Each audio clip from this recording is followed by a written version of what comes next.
PNR Networks is a member of Patreon. Show your love for our shows by joining our ongoing fundraising campaign and get some fantastic perks in return. Check it out and become a Patreon sponsor. You can sign up at patreon.com, patreon.com/PNR Networks. And thanks for your support.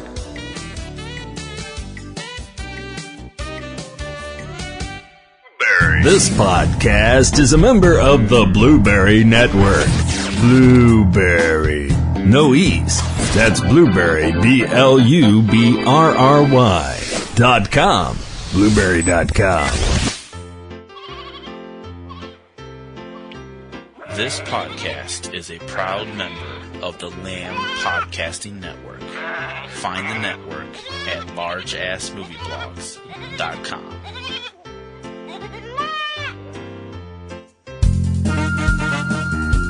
It's Kim versus TC in the battle of the lists. My list is better. My list is better. My list is better. No, it's not. My list is better. Kim or TC, who has the better list?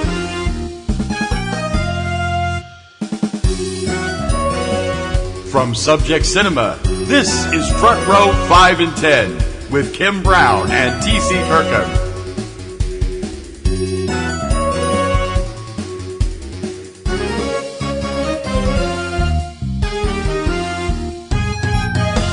Hey guys, welcome to another week here on Front Row 5 and 10, brought to you by the good people that bring you Subject Cinema. That would be me and him, the me being Kim Brown.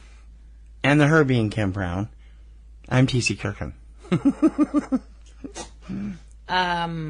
What? Before we even get started, you're not putting "It's the Most Wonderful Time of the Year" on your list, are you? I will brain you. Talk amongst yourselves. I'll be right back. Front Row 5 and 10 is our weekly list program, where we count up top 10 lists and 2 top 5 lists occasionally. And this week, it was my choice. Yes, it was. We hope that you will send in some ideas for lists. We've always got plenty, but we'd love to share with you, and we'd love to share all the stuff with you. And we need the listeners, and we need the email. So please write us, frontrow@pnrnetworks.com. Okay. My list. I decided to have fun because this is the last show we're going to have before it's Halloween. Yep. And I know the kind of things that we think of when we think of Halloween. Okay. Yep. So I decided this week we're going to hit music again. Music is one of my favorite subjects. And do our top 10 essential songs for our Halloween party. Now, these are our Halloween parties. Yes. You have to understand, we both have very strange ideas of Halloween parties. So I have strange choices for music. I'm sure Kim does too.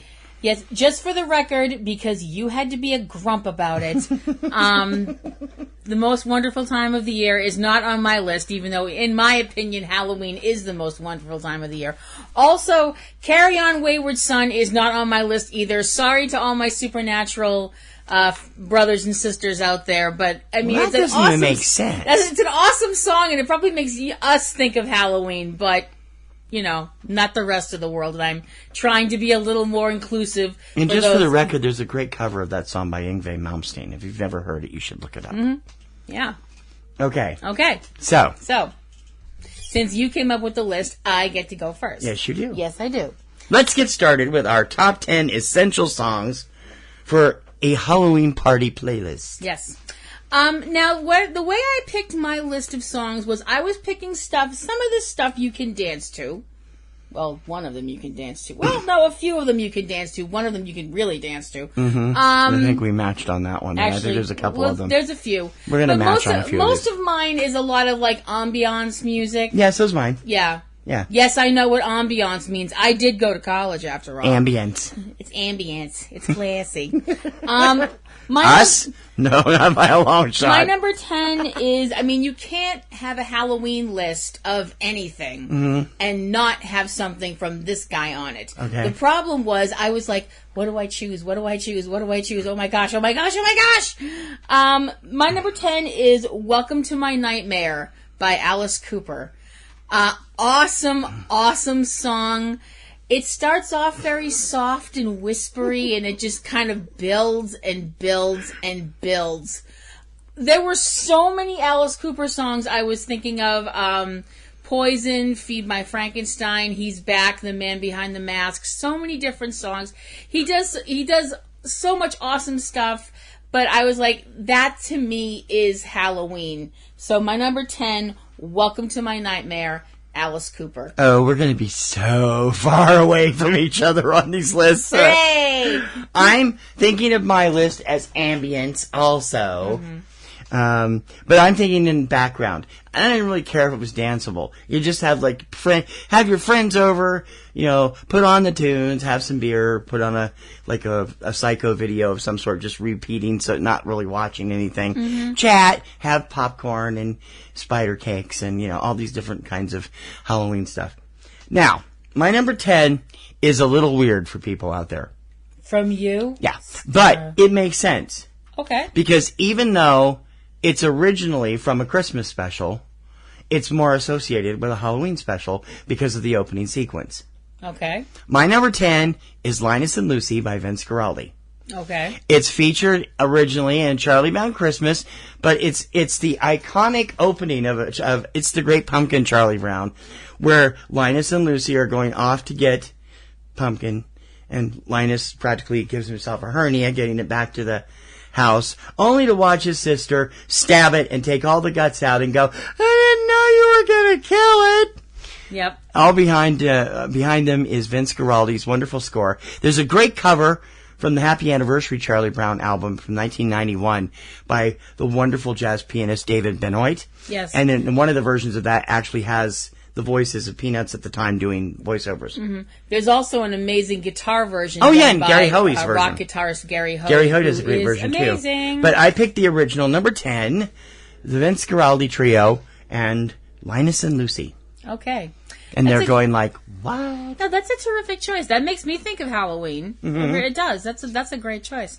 My number 9 is the first foray into music. Now, obviously, there are a crap ton of Halloween, horror movies out there. So there's all kinds of things you can pick from horror movies that you could actually, throw on and play in the background and stuff like that. I mean, if you want to start scaring people, you can play something like Tubular Bells or something like that. But my number 9... That was nice. Thank you. Very nice, muhaha. But my number 9 is a bit more festive than that. My number 9 is This Is Halloween, which is on the soundtrack to The Nightmare Before Christmas, the 1993 Tim Burton animated classic. I think it's a classic. I know some people in this room might disagree with me, but I don't care. I wasn't that terribly fond of it, no. This Is Halloween is the song that's basically introducing the audience to Halloween Town, which is this place where it's Halloween all the time. And everyone's a monster or a ghost or a skeleton or whatever. In other words, this is my home somehow. I think I'm from here. Great, you can move in with Oogie Boogie. I don't want to move in with Oogie Boogie. I want to move in with Jack and Sally and be like their wacky aunt or something and take care of Zero the ghost dog. This Is Halloween. It's just got that. It's written by Danny Elfman, so it's got that real quirky thing happening. I love Danny Elfman as a musician and writer. I think he's awesome. And this is just one of those songs that you can just picture playing this to kick off your party. So my number 9 from The Nightmare Before Christmas, This Is Halloween. We will have a Spotify playlist of all the songs up on our website when you're looking around at it. Some of them I imagine will repeat eventually. My number 9 might surprise some people, but it's an iconic song for Halloween, and it does, well, for any time actually, but it fits best at Halloween because, well, let's just say it scares the bejesus out of people. Okay. With that every 5 seconds. My number 9 is the theme from Friday the 13th by Harry Manfredini. Can't say his name. The iconic music originally written for the original film in 1980 and used in every freaking film since in some form or another, including the remake, right? Very faintly. Very faintly. Yeah. Okay. She saw the remake at the theater because Jared Padalecki was in it. You're damn right. It's just, because this makes, this will freak you out if you're not expecting it. No. And then suddenly you get that in there. It's like, okay, it's a iconic horror music and absolutely deserves to be part of the ambiance of Halloween. Okay. My number 9, the theme from Friday the 13th, the original, which features Kevin Bacon, by Harry Manfredini. And that's the only one of those I can actually stomach. Okay. I like watching that because I get a kick out of watching Kevin Bacon get killed. Spoiler alert. Thanks a lot. Honey, it's a slasher film. I know.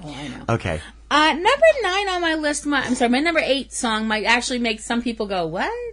Because it's not really something, it doesn't have a Halloween feel to it in the fact that they don't mention Halloween or anything. But it's just the general aura of the song. It's just got this feel to it. The video also was pretty creepy. My number 8 is Disturbia by Rihanna. It's a dance song. I like it. I just like it. I think there's just something about it that it does talk about curses at one point. And it's just this kind of creepy, weird song. It's got this really funky beat in the background, this whole bum bum be dum bum bum be dum bum, and that goes on through the whole song, and it's got a lot of electronics in it and stuff, and I'm not really usually into that kind of thing, but I like this song. You like her generally too. I do like her generally. I think she's a terrific singer, and I think she's an absolute knockout, and I think that it's a fun song for Halloween. It's got that like Halloween vibe to it. So my number 8, Disturbia from Rihanna. My number 8 is definitely the perfect song for everybody to get up and dance at your Halloween party. Mm-hmm. It's not a dance song, per se, but it is a dance song. Well, that made absolutely no sense. Well, it's just because you're a bad guy doesn't mean you're a bad guy. Would you please stop with the Wreck-It Ralph references? She hates when I do that.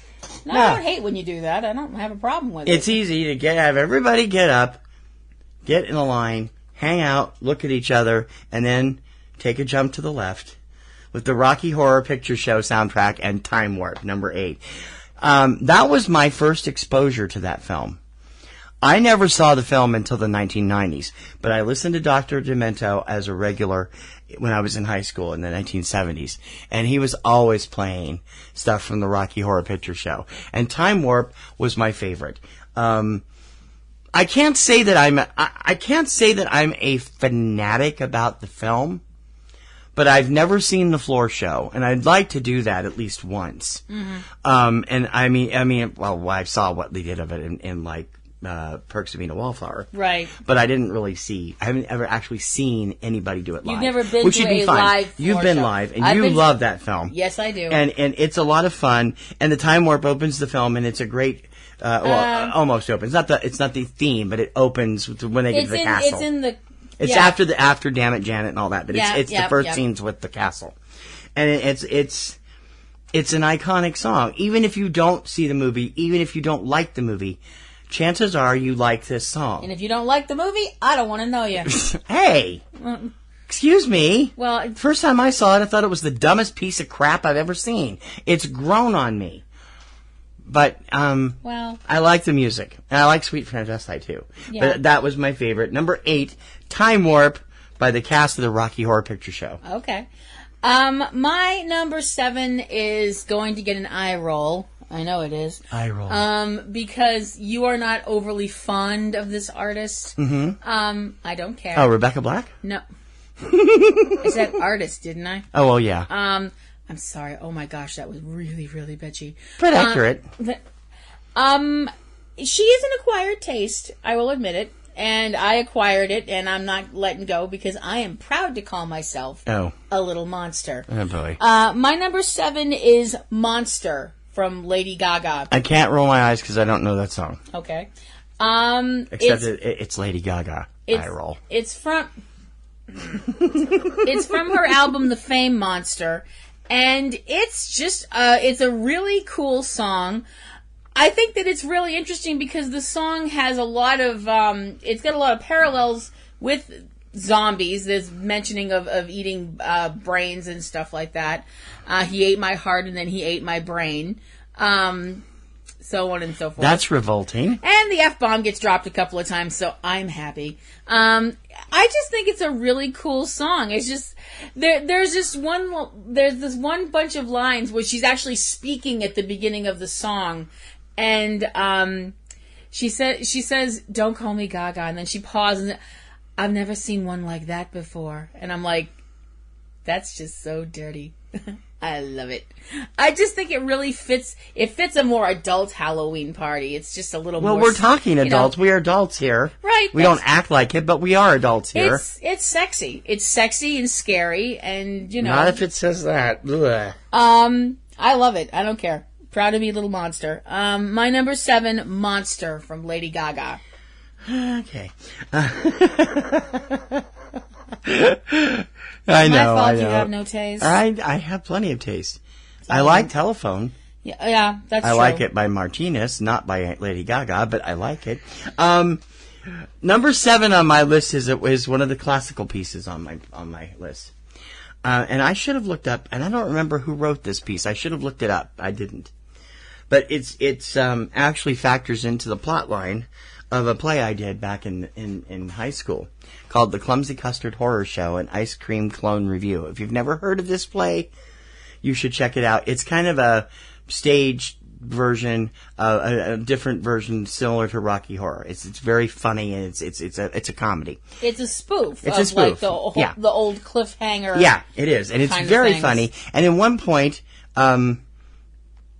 oh, actually, no, that doesn't come from that play. I'm sorry. It comes from the other play we did, Boys and Ghouls Together. Oh, I'm sorry, wrong play. But it's a really eerie sounding song, and you've heard it. Most people know it from Fantasia if they know it from anywhere else. Night on Bald Mountain. Mm-hmm. Do we remember who? Can you? I can look it up. I've actually picked, naturally being me, the version by David Shire, which is actually called Night on Disco Mountain, and it comes from the soundtrack of Saturday Night Fever. Excuse me, my turn. I roll. Well, I just think it has a dance beat, so people can dance to it if they want to. Mm-hmm. That's what I'm thinking. Although the original piece is excellent. It's a fantastic, powerful classical piece. It is. That's not Wagner, is it? No, it's from a gentleman named. It was composed by a gentleman named, I'm going to screw this up, he's a Russian composer, Modest Musorsky. Okay. Mussorgsky.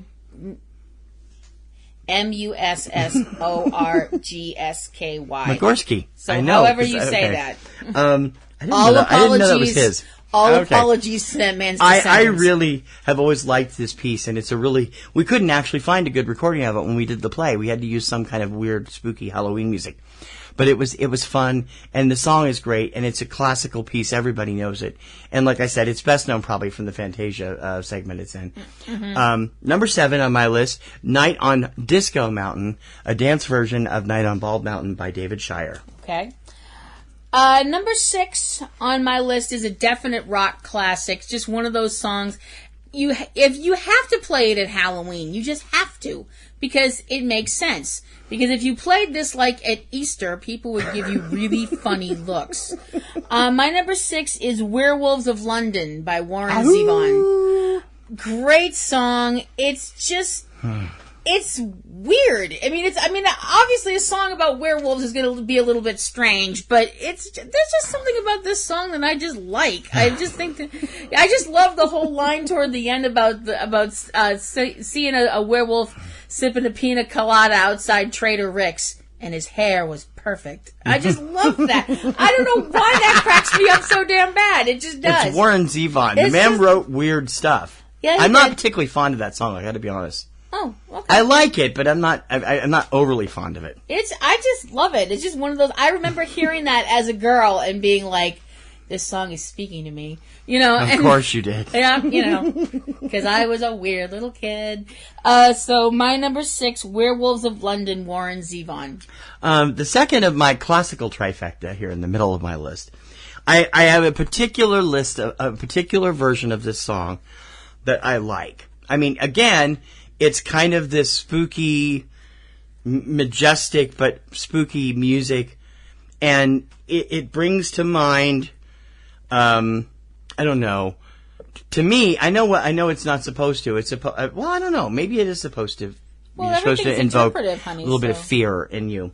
Yeah. In the Hall of the Mountain King. Now, again, I don't remember the composer, but I don't really care. That might have been Rimsky-Korsakov. I think you're right. But the one I want to hear at my party is Trent Reznor and Atticus Ross from the soundtrack of The Social Network.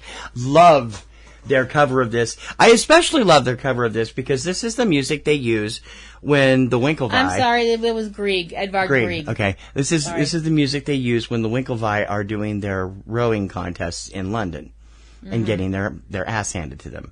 I can't stand those two in real life, and I can't stand them in the movie played by Armie Hammer and Armie Hammer's face on Josh Pence. It's like, okay. First of all, you've never met the Winklevi, so you don't everything know I've ever seen of them on TV, I can't stand them. They're these privileged, they deserve everything they think they get, even if they don't really get it. Even if they don't really get that they don't deserve it. That's just how I feel. Okay. But Trent Reznor and Atticus Ross do a killer cover of this classical piece on the Social Network soundtrack, and it's perfect for Halloween ambiance because it's Trent Reznor and he's scary anyway. Oh yeah. So I mean, I could have picked several other Nine Inch Nails songs. We mean that in the nicest possible way. Yeah, we do because I like him a lot. Number 6 in the Hall of the Mountain King, as performed by Trent Reznor and Atticus Ross in the Social Network. Okay, that's a terrific choice. One more classical piece coming up. Okay.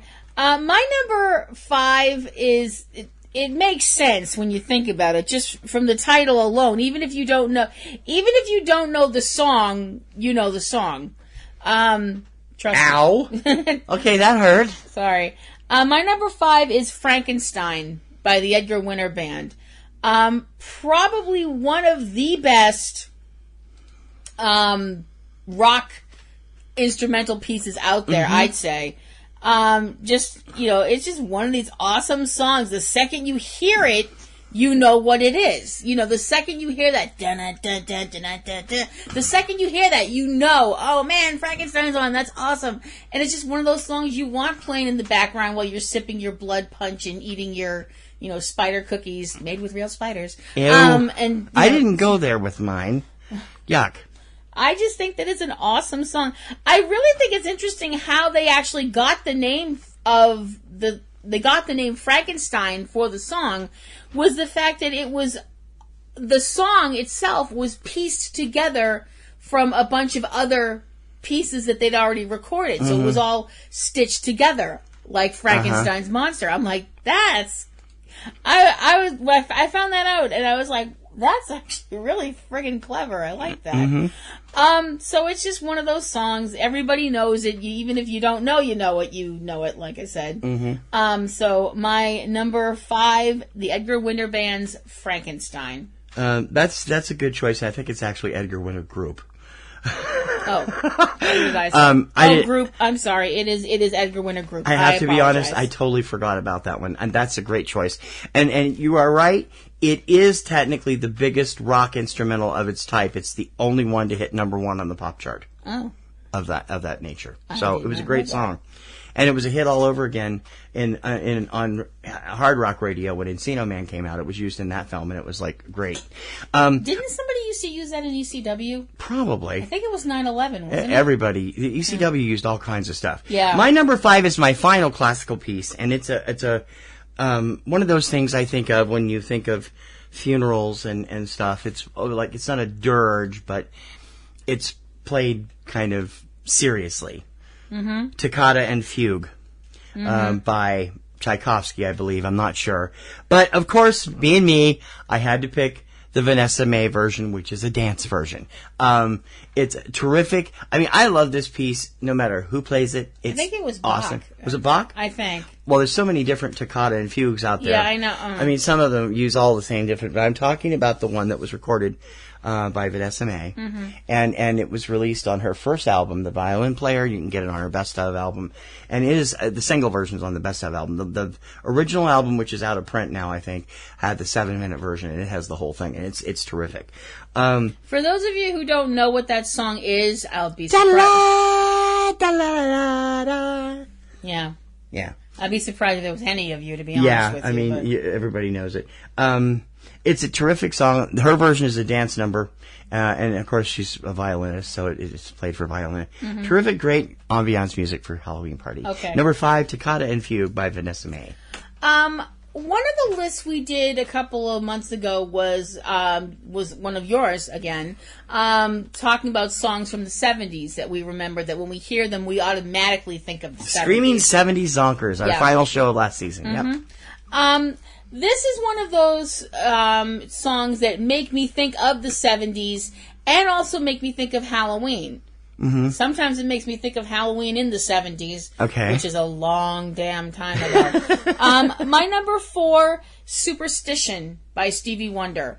The thing I love about this song is the fact that it does have a lot of references to, all kinds of spooky things, talking about black cats and broken mirrors and mentioning the devil at one point and all these other things and talking about believing in things you don't understand. And also, although it does say superstition ain't the way, which is a good thing. But it's just, I could listen to this song, as I mentioned before, I could listen to this song and always find something in it that I didn't hear before.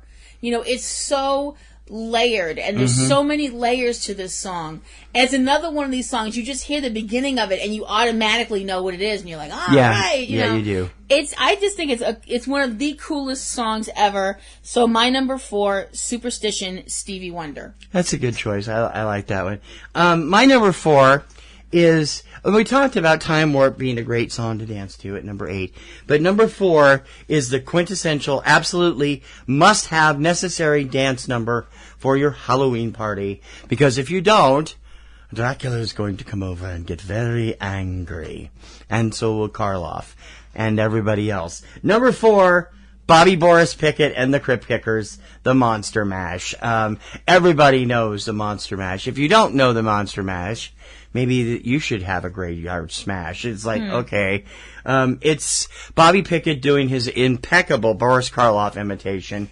And they've actually made a video of it in the 70s where, for some reason, they drew him like Dracula rather than Frankenstein because, I don't think Karloff ever played Dracula. He played a vampire in Black Sunday, but no. No, I don't think he ever played Dracula. Dracula. He never played Dracula, no. Dracula was Bela Lugosi and John Carradine, Lon Chaney, Christopher Lee, but never Karloff. He always played other parts.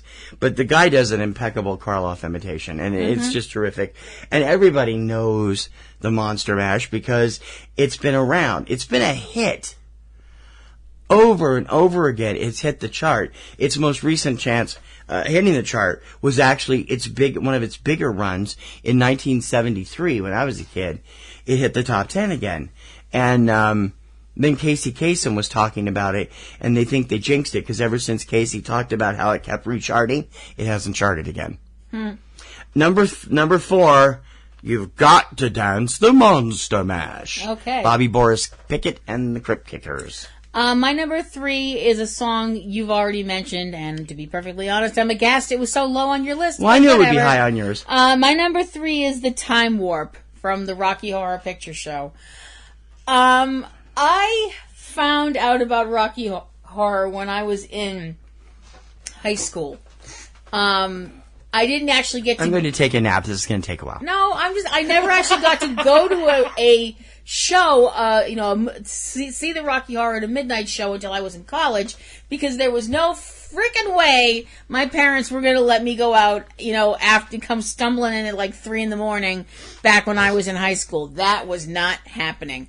But I had... Well, that's because in this area, it's always been at midnight. Mm-hmm. A lot of areas don't go that late. Most of them start at like 10 o'clock or 11 o'clock. It's a staggered time. When Salem runs it runs at 10:15. Well, when I was in high school, they ran it in Boston at the Harvard Square Cinema, which is no longer there. No, but the company and crew have moved to the AMC Boston Common, where they've been since Harvard Square closed. And it's still at midnight. Yeah, still at midnight every Saturday night. But even when I was in high school, I had the audience participation album, I had the soundtrack album, I had the Broadway album, well, the stage show. And I listened to this music over and over and over again. And I loved the time warp. I loved the craziness. I loved the fact that it was a dance I could actually do. Because you'd have to be pretty rhythmically, is that even a word? Mm-hmm. Rhythmically challenged to screw this up. And how did you get through it? I love you too.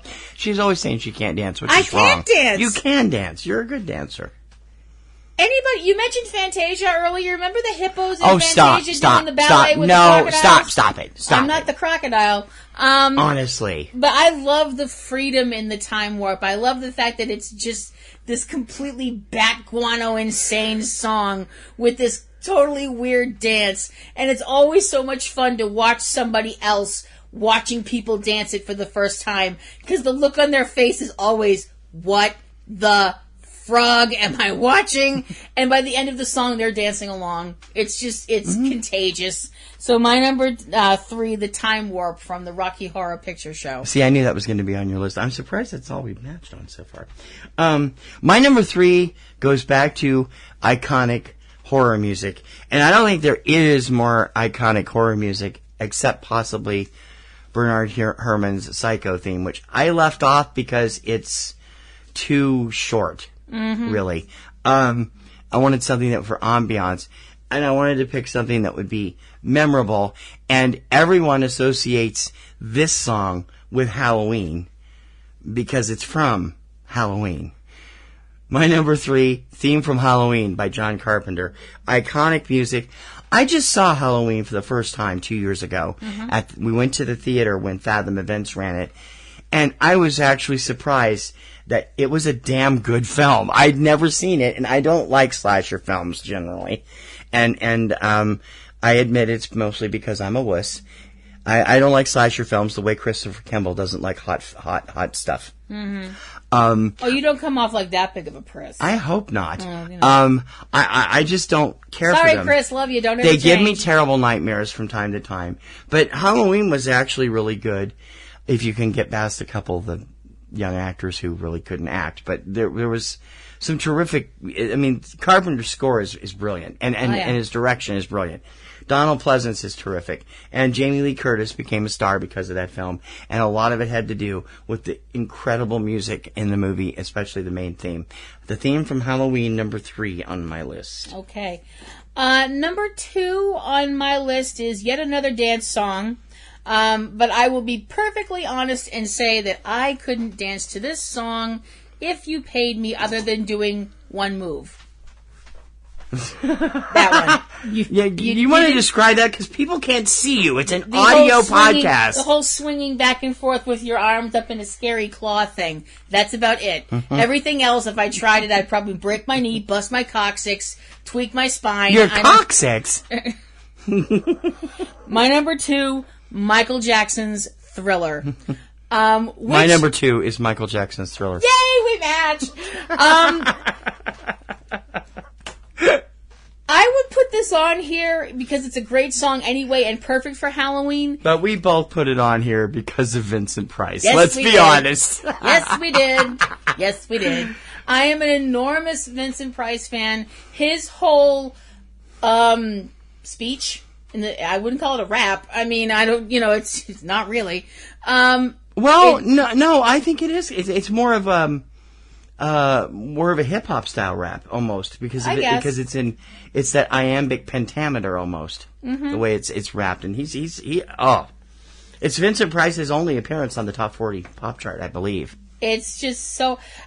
you might be right, although he did actually do some spoken word stuff on an earlier Alice Cooper song called Black Widow. Mm-hmm. But I don't know if that was ever... I don't think that was ever a chart hit, but it was an album favorite, yeah. But he has this whole monologue. It's called a monologue. Oh, yeah, that makes sense. In the beginning, in the middle of the song. And it's at the end. It's in the middle. No, it's at the end. It ends the song. The album version. The song. Yeah. The single version, it's in the middle, but in the video, which is like 9 minutes long or something like 15. that. 15 minutes long. Yeah, it's like pretty much in the middle because that's when all the zombies start coming out, and it's so cool. I mean, I know probably now today kids would look at this and think it's dated and stupid, but I don't care. No, it's still voted in the top. It's always voted in the top 10 videos of all time. That laugh at the end. You want to and the creaky door that shuts. Yeah, you want to talk about a solid gold muhaha. It's that laugh. And Michael Jackson's voice is just so... This is one of the best songs he ever sang, ever performed. It's just such a great song. Although the video is cheesy as hell. I mean, in all honesty. But it's fun. It's fun, but it's cheesy as hell. It's... I'm not like other boys. I'm not like other guys. Yeah, give him the ring back and run! And of course, we all knew at the end of the video something was going to be all effed up, and when he turns around, he's got the cat eyes. You know, it's like, saw that coming, but that's because I'm a horror nerd. My number 2, Michael Jackson's Thriller. Yeah. What can you say? They called him the king of pop for a damn good reason. Thriller was the biggest selling album of all time. Had 7 top 10 hits, and it was just an amazing album. And the title track... I mean, the zombie video notwithstanding, the title track, just listening to the music will invoke the horror feelings of Halloween whenever you hear it. Vincent Price is one of our favorite actors of all time, and I loved him.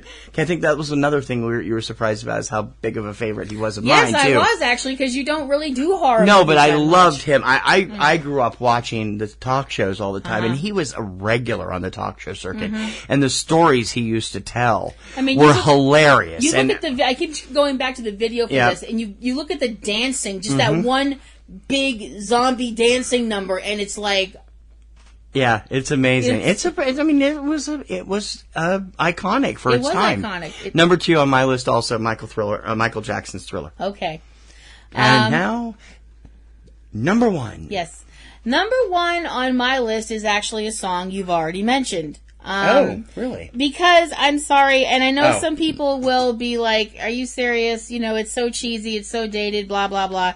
To those type of people, I say, "Shut up." It was number 1 on my list for a while too, but I wanted to rethink it and rearranged it. So it's my party, and I'll haunt if I want to. My number 1, The Monster Mash by Bobby, Boris Pickett, and what was the name? The Crypt Kickers. The Crypt Kickers, yeah. It's just one of those songs. You've heard this song. The song came out in 1962. So basically, people my age, your age, my age. It came out before both of us were born. Yeah. Yeah. And it's still iconic. You hear radio stations play it all the time around Halloween, every year. It's one of those songs when you hear it's that like song. The grandma got run over by a reindeer for Halloween. You never can get away from it. Except for the fact that people don't tend to go into murderous rages when they play the Monster Mash. Unlike Grandma Got Run Over by a Reindeer, which some people completely snap. Are we talking about Stacy here? It's not talking about me. People I know some people who truly hate that song. I'm not fond of it anymore. The Monster Mash is just a celebratory thing of all things Halloween and spooky and creepy and fantastic and Dracula having a hissy fit. It's just fun. It's just fun. Whatever happened to my Transylvania twist? It's just fun. And it reminds me of Halloween's from when I was a little girl. And, Halloween was all about fun and mystery and excitement and candy. And, and it just brings me back to a much more innocent time, and it makes me happy. And I would want that for my Halloween party. So my number 1, The Monster Mash, Bobby, Boris, Pickett. I can't say that right. I'm so sorry. Bobby Boris Pickett was also known to Dr. Demento fans for other things he did over the years, including Star Trek, which was a Star Trek parody. That was his? Yeah, it was his also, and so were a couple of other things. And he was just a brilliant musician, funny guy, and everything. My number one is one of my all-time favorite songs, and it has a number of reasons. Number one, I've always been partial to keyboards. I love the sound of keyboards. And you can play rock keyboards or mellow keyboards or piano. I like it all. Or music from some guys in space. Music from Scott, yeah. I like George Winston's a little boring for me, but I like, a lot of, new age stuff, and I like rock piano. George Fishoff's Georgia Porcupine in the middle of the 70s was a rag number that came out of, it was inspired by the Sting, I'm sure. But this particular song has great memories for me. And I'll tell you why. I was an avid listener of Casey Kasem from the time I was about 7. So I knew all the top 40 songs every year. And I would have never heard of the song if it hadn't been a chart hit. Because there was no way in hell I was going to the movie that it came from. And I was like 10, I think, when it came out. And I'm like, no, I don't think that's going to be happening. Because the movie is generally considered the scariest film of all time of its type. Mm-hmm. I mean, I actually read stories of people like needing, so freaked out by it that they literally came down with a mental illness. They had to have help just going to the bathroom from that point on. They were so freaked out by this film. How apocryphal that is, I don't know. But my mother, God love her, had her opinions of my favorite music of all time also over the years. And I'd put this record on and she's like, "What's that? Isn't that song from that devil movie?" "Yeah, isn't it great, Mom?" "You're just playing that just to upset me." No, it's a great song. And it is a great song. If you've never heard the entire song, which is available on, it's like 20 minutes long and it's on one side of the album, it's amazing. But I'm talking primarily about the single version of Mike Oldfield's theme from The Exorcist, Tubular Bells. I freaking love that song. It's just an amazing piece of work with keyboard and chime, like old style organ chime, and it's amazing. Now, like I said, there's two different types. There's the live orchestral pretty song, which is the B side of the album, and it's actually the second track on the CD, or there's the full length 15-minute version on the album, which I had ever heard until I bought the album when I got a CD player. And just fell in love with it. Right. He's an amazing artist anyway. There was a really interesting remake of the song that I've never been able to track down the artist of. I found it, of course, I was just downloading stuff back when they weren't freaking out too badly about Napster and LimeWire and those. And I found a dance version. And I can't tell if it's a remix. Some people credit it to Robert Miles. If it was Robert Miles, he did a great job. I love him anyway. Children, Fable, all those great songs. But if it's not, if they just took it and remixed the Oldfield version, it's fantastic too. And it has like a club dance beat to it, which I've never heard.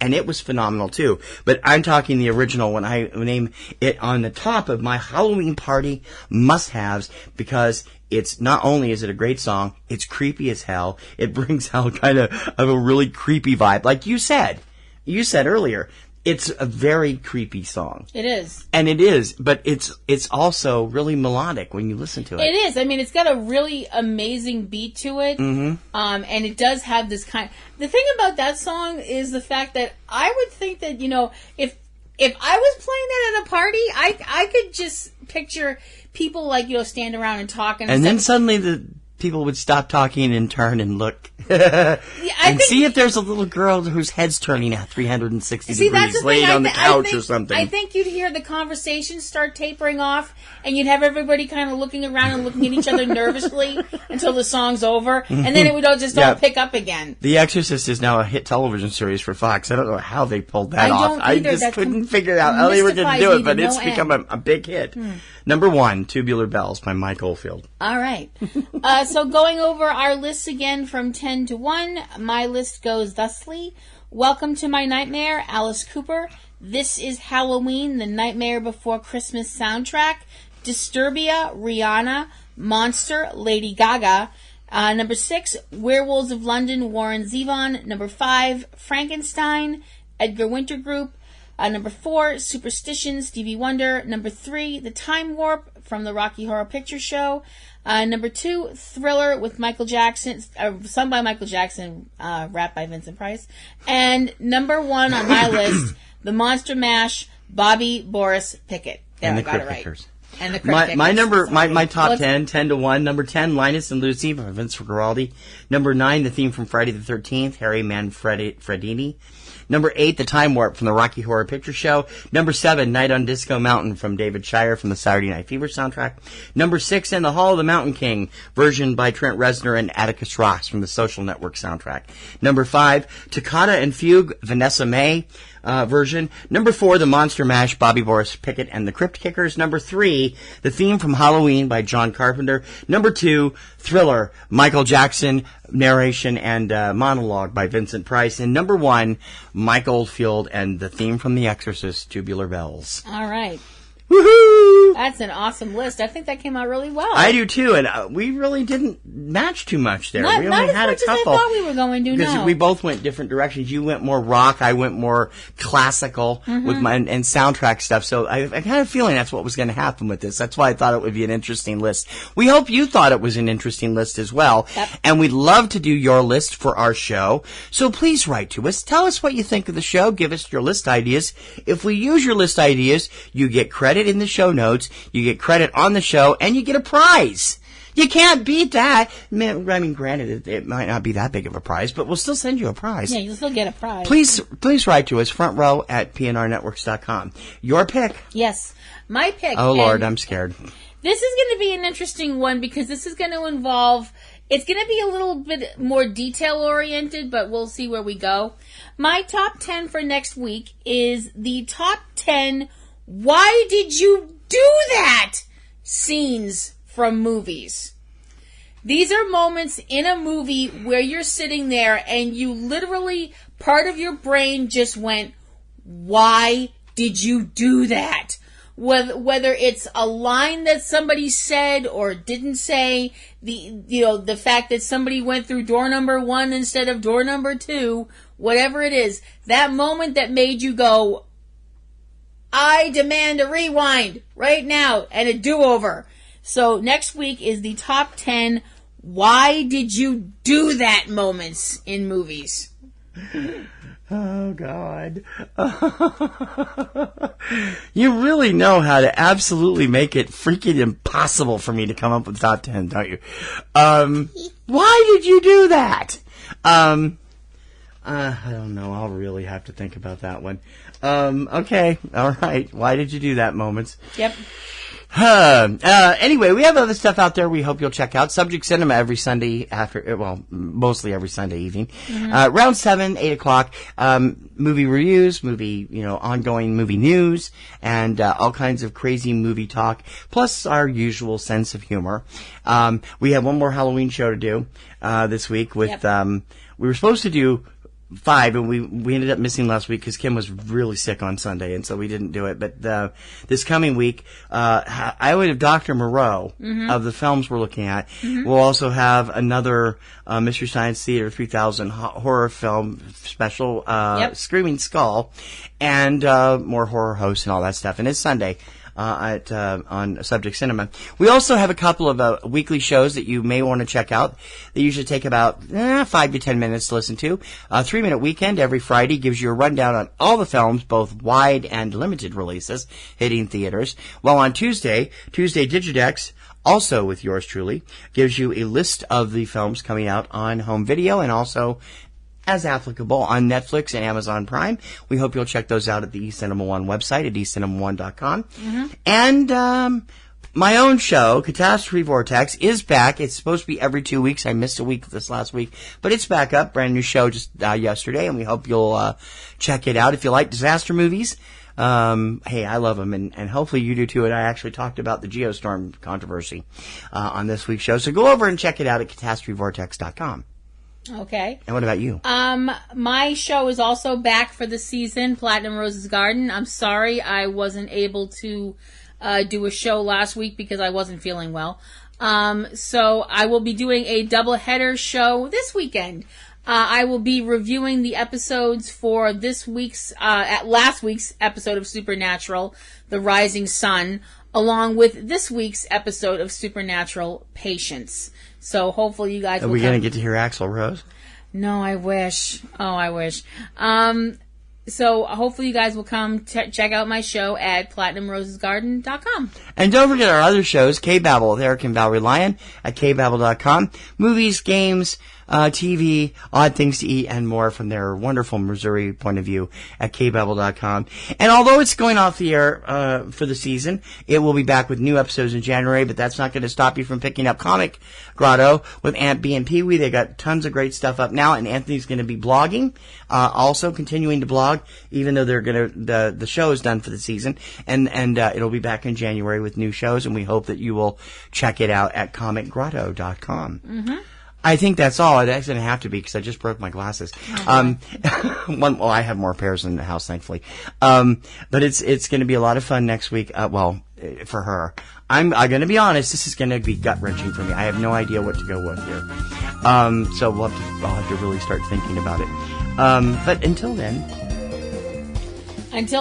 this is Kim Brown. And I'm T.C. Kirkham. And we hope we can count on you to come back next week and help us count up our Front Row 5 and 10 list. Alrighty, we'll see you then. Bye.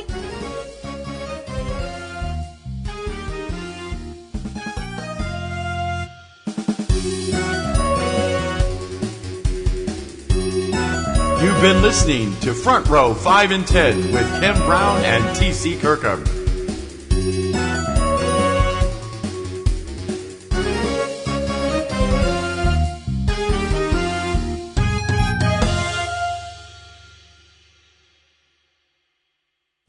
Podcasting's choice.